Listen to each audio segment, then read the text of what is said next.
लेकिन video start करने से पहले ना चैनल को सब्सक्राइब कर दो। यार चैनल को सब्सक्राइब नहीं करते, आप वीडियो देख लेते हो, श्राप लगेगा मेरा श्राप।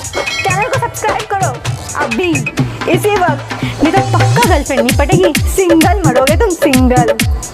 और चलो इसी के साथ शुरुआत करते हैं आज की हमारी वीडियो। केतना लोग भइल तोहर दीवाना, के चिखइबू तू आपन खजाना, आपन खजाना, आपन खजाना।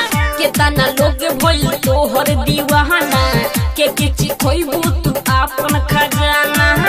अब करत सब लोग अति हे कृति हमके बनाल तू पति, कोनो होई न छती।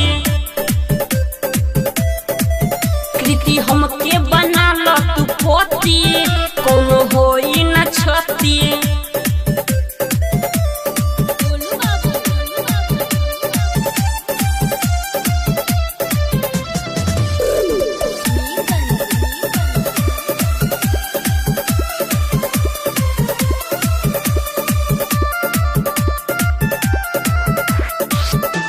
तू ही तो हऊ हमार जान हो, तोहरे में बसेला परान हो।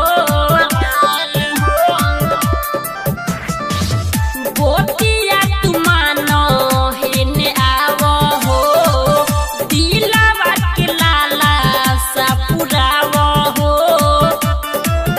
इज्जत कोइलो त कैसे किलोती कृति हमके बनाल तू पति, कोनो होई न छती।